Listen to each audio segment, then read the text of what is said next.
Love Shoutout. Nandito tayo kay Attorney Rene Bueno, mga absat. Itong topic niya, kalalabas lang niya kanina, sabi niya dito, Senado mukhang circus na. Paano ba naman kasi kung ano-anong mga topics na. Impeachment lang pag-usapan, hindi kung ano-ano mga sari-sariling problema nyo. No? Bakit mas abala ang ilan sa FB Live kaysa sa batas? Nako, pakinggan natin. Attorney Rene Bueno, pasok. Mga amigos, mga amigas, sa aking mga kumpanyeros at kumpanyeras, magandang araw po sa inyong lahat. Ako po ang inyong lingkod, si Attorney Rene Bueno. Bago po tayo mag-umpisa, nais ko lamang itanong sa inyong lahat, saan na po napunta ang dignidad ng ating Senado? Shandel, shoutout. Medyo nakakairita, nakakasukan na, sabi ng mga netizens at mga followers ko, dahil minsan pikang-pika na sila dahil ang ating mga ilang miyembro ng Senado at Kongreso ay madalas pumupunta sa TikTok, sa Facebook, upang doon magsalita, makipagbangyan sa kanilang mga fellow lawmakers. Ngayong araw, pag-usapan po natin ng isang napakatindi at nakakahawang sakit na kasalukuyang sumisira po sa ating legislative branch. Ito po yung tinatawag nating cloud chasing over constitutional duty. Yun. Alam niyo po, nung elementary ako at high school ako, naririnig ko sa usapan ng mga matatanda na ang Senado, ang Kongreso, kapag pumunta ka dyan talagang may matututunan ka. Walang bangayan, puro usapang pang matatalino. Dati kilala ang Senado bilang Chamber of Elder Statesmen. Pero ngayon nakakalungkot.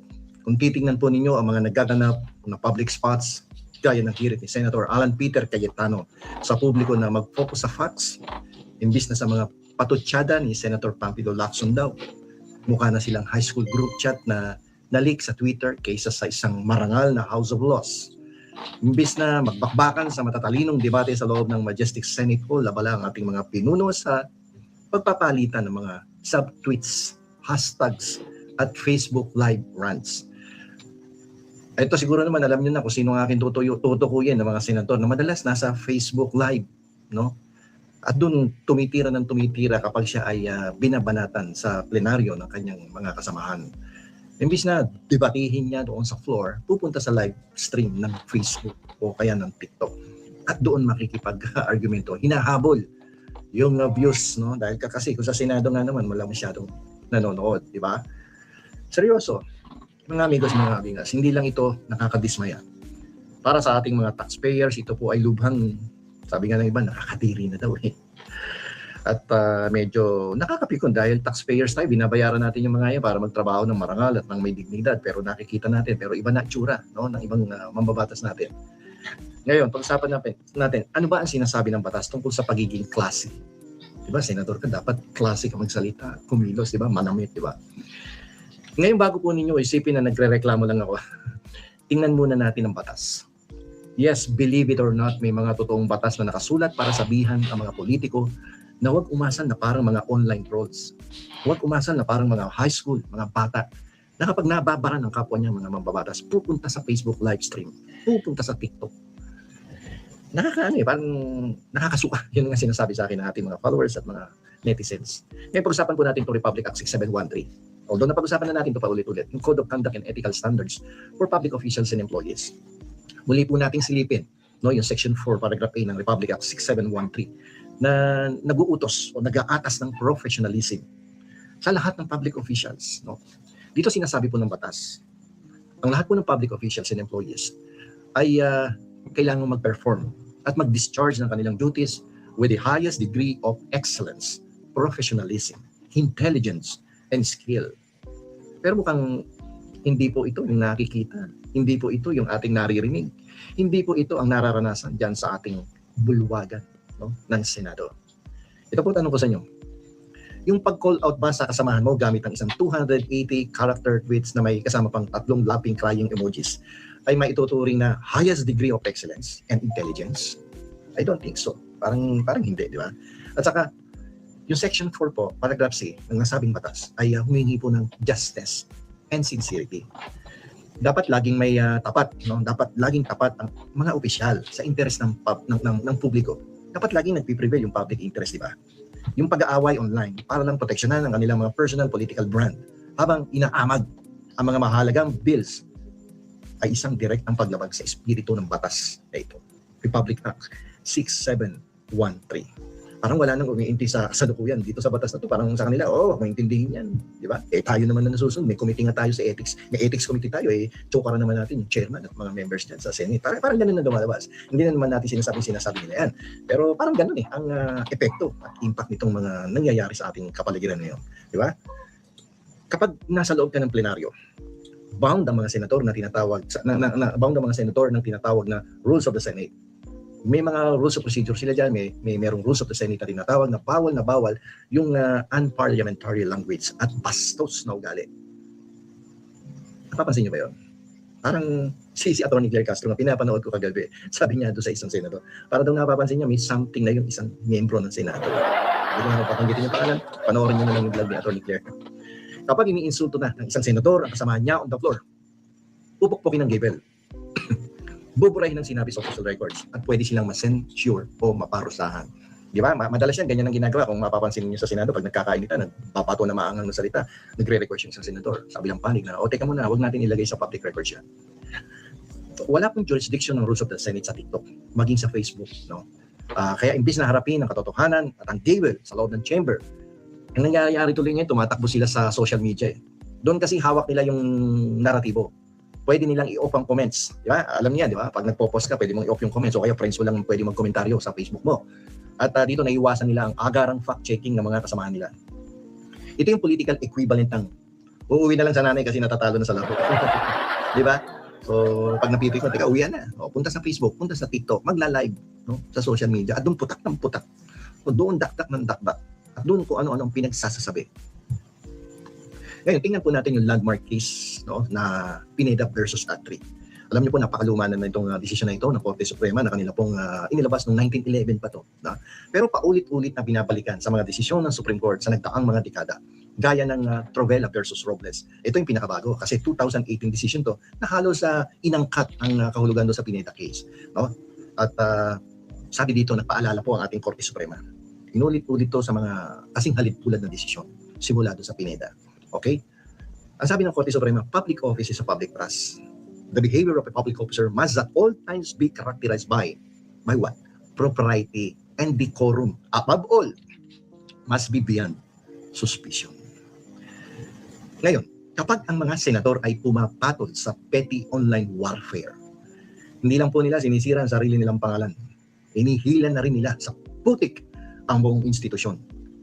Nilabag nila ang constitutional doctrine na ang public office ay nangangailangan ng public dignity. Nakakalungkot, di ba?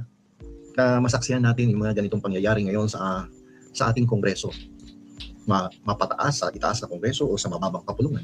Halos pareho na, pero ngayon bumabawi ang mababang kapulungan nga dahil gumaganda ang performance. Pero ito naman, mataas na kapulungan o senado natin ay medyo bumababa ang public trust sa kasalukuyan dahil kung ano-ano na naririnig natin mga pananalita sa kanila hindi naman lahat yung mga ilang miyembro parang patuloy ang pagbaksa ng kanilang integridad. Ngayon, let's be honest here. Bakit po nila ginagawa to? Bakit kaya ginagawa ng ilang mga senador ito?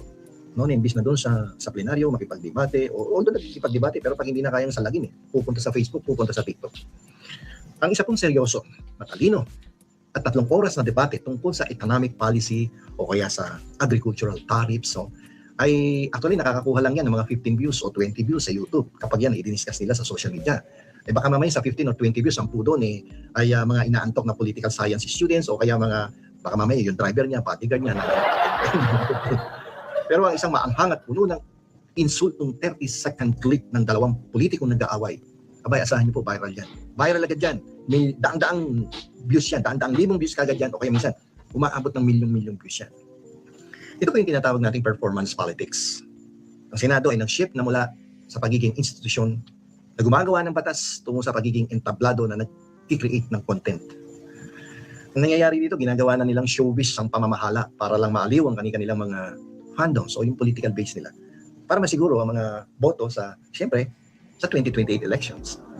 Pero ganito yan, kapag ang Senado po ay naging stage na para sa mga content creators, naging stage na siya para sa mga content creators, ang mamamayan ang nagiging biktima.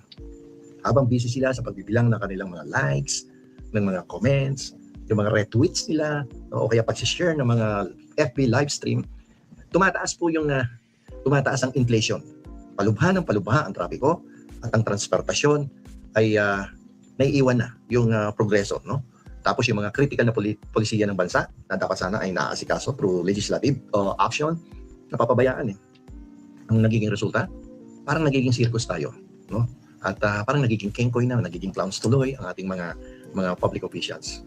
At tayo pong taong bayan, mga taxpayers, ang nagbabayad para sa ticket na yan. Ang hirap, di ba?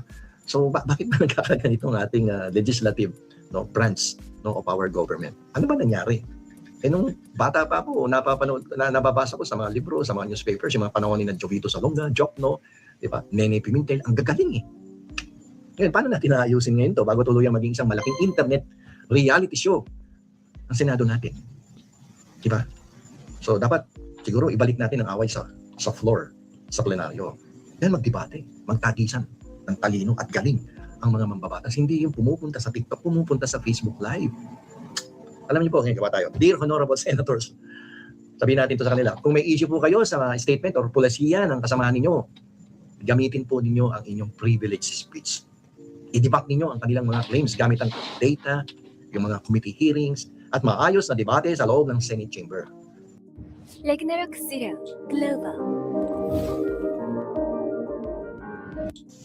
Para saan pa yung podium ninyo? Patunayan ninyo ang punto ninyo sa pamamagitan ng isang lehitimong batas. Hindi ng hashtags na nilalagay nyo dyan sa social media, sa Facebook, sa YouTube, sa Facebook. Ang tunay na lakas ay hindi sinusukat sa dami ng mga followers na nagpapalakpakan sa inyong mga live stream sa social media. Sinusukat po yan sa dami ng buhay na nabago ng inyong mga naipasang batas. Yung mga magagandang batas, hindi yan nakukuha sa dami ng followers ninyo sa social media. Huwag kayong Facebook ng Facebook Live, huwag kayong TikTok ng TikTok. Mapapaganda ba niyan ang kabuhayan ng ating mga kababayan kung dyan ninyo inilalabas ang sama ng loob ninyo sa mga senador na pumupuna sa inyong mga gawain? Dahil napuna ang inyong mga flood control, napuna ang inyong mga insertion sa budget sa 2025, napuna yung mga kaldero ninyong mamahalin. Punta kayo sa live, Facebook Live, at doon kayo magpupuputa. Aba, hindi tama. Sagutin ang mga akusasyon, sagutin ang mga claims ng mga senador na sa inyo ay nagdududa. Huwag sa Facebook, no? Huwag sa TikTok. Umayo sa podium, makipagdebate at ilabas ang mga dokumento at ebidensya ninyo na magpapatunay na kayo ay nananatiling mataas ang integridad at pinananatili ang dignidad na kinakailangan makita ng taong bayan sa Senado. So, nandito na lamang po ito pang lingkod. Salamat, Attorney. Naka po, Alan Peter Cayetano, talaga naman, oo, mga kakabsat, ibang klase din, no? Paano ba naman? Puro kasi live stream. Wala na. Pinanindigan na yung pagla-live stream, mga kakabsat. Diyos ko Lord, hindi kayang humarap sa mga senador. Alright, so last topic tayo before, sakto, 20 minutes to go. Hearing na. Naka-ready na yung thumbnail ko para sa hearing. Isang last topic tayo. Final topic tayo bago tayo mag-impeachment.